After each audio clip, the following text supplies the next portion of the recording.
straordinaria partecipazione di atleti al campionato regionale individuale di prove multiple categoria ragazzi che si è tenuto domenica 9 ottobre a Breganze. Oltre 160 atleti al via, con la provincia di Vicenza grande protagonista. Breganze, Bassano, Schio, Vicenza, Cassola, Ovest Vicentino, Marostica portano oltre 1500 atleti nelle varie categorie, ragazzi, esordienti, cadetti, allievi, nelle varie manifestazioni durante l'anno. Attività promozionale ad altissimo livello, sicuramente la più alta in Italia, perché vedo le classifiche e tutto quanto. Noi siamo oggi in 13 ragazzi e siamo sicuramente meno rispetto ai nostri numeri, perché qualcuno aveva dei problemi scolastici con le spedizioni in Francia, le ragazze di Rosà.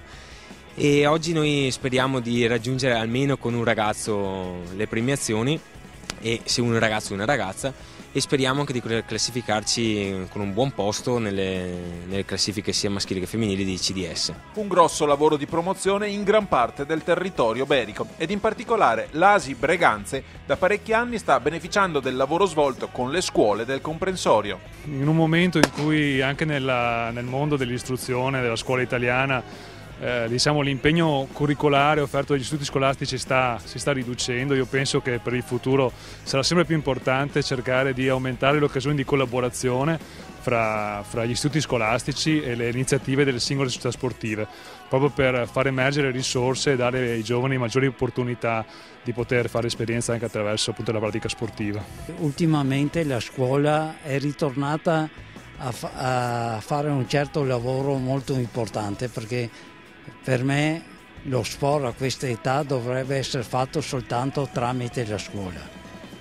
Finita la terza media, ognuno viene specializzato nella sua disciplina e lì inizia il suo percorso. Le prove per i ragazzi a quest'età sono 4: corsa ad ostacoli, salto in lungo, vortex e 600 metri.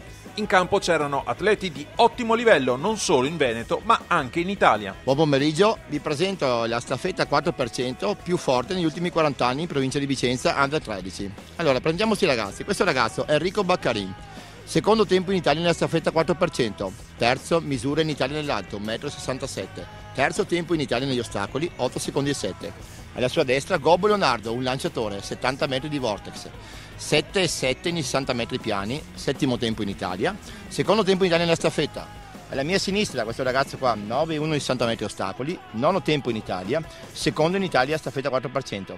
Il più talentuoso, Chemello Andrea, un ragazzo di 13 anni, 1,88 m, 7 secondi 8 in 60 metri piani, 9,1 in 60 metri ostacoli, 56 in staffetta 4%. Questi ragazzi, con margini altissimi, si allenano 2 ore la settimana. Alla fine l'ASI Breganze piazza 2 atleti sul podio, mentre a vincere è Mirko Cocco con 3.302 punti, miglior prestazione italiana di categoria dell'anno. Mirko è dell'Ovest Vicentino, stessa società di Manjinder Singh, miglior misura stagionale nel Vortex. In campo femminile invece il successo è andato all'atleta delle Fiamme Oro Joy Spinello con 3.219 punti, altra prestazione tecnica di tutto rispetto. Seconda piazza per la compagna di squadra Alice Lunardon e terza per la rodigina Emma Girardello.